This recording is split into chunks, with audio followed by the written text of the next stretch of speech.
It's the 1970s. A 30-something man makes his way across the Golden Gate Bridge. He's passed by pedestrians and cyclists and steps around tourists taking pictures of Alcatraz, Angel Island, and the channel of water below that runs between San Francisco Bay and the Pacific Ocean. He gazes up at the reddish-orange towers soaring above, and then climbs over the bridge's 4-foot safety railing.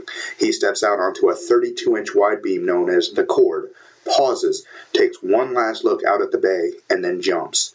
His body plummets 220 feet and violently hits the water at 75 miles an hour. The impact breaks his ribs, snaps his vertebrae, and pulverizes his internal organs and brain. The Coast Guard soon arrives to discover his limp, lifeless body.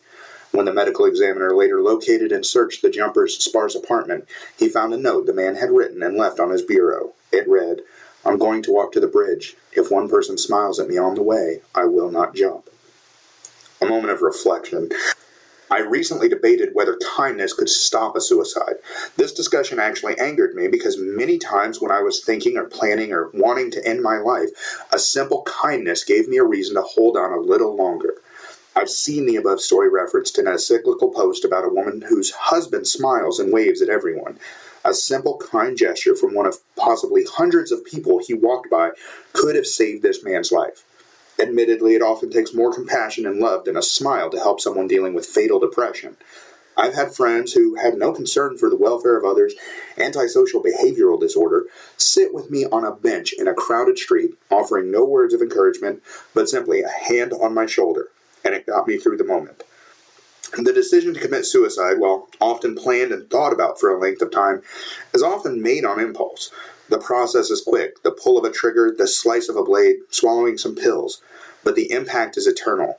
Getting through the moment, getting past the impulse, is really the only thing to do. The depression won't go away, but a life won't end either. I'd imagine from the other perspective, hearing someone you know talk about ending their life is confusing. It leaves you powerless and scared the moment the thought becomes words. You probably want to think of something to do, try to help, but all the solutions seem to be platitudes and cliches. Those who know me best have ways to help me, activating my logical processes, questioning the situations and my perspective instead of my thinking. But here's my best advice.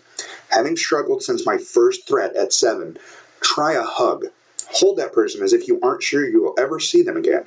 Don't let them go until they push you off, because a warm and silent embrace can speak volumes to a person who's tired of hearing encouraging words. Smile at them. My first real break from the depression was when a friend saw me frowning from across the room and mouthed smile while smiling.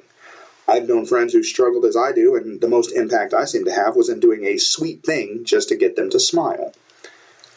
The depression didn't magically go away. They were still crying the next day, but in that moment, they had a reason to live.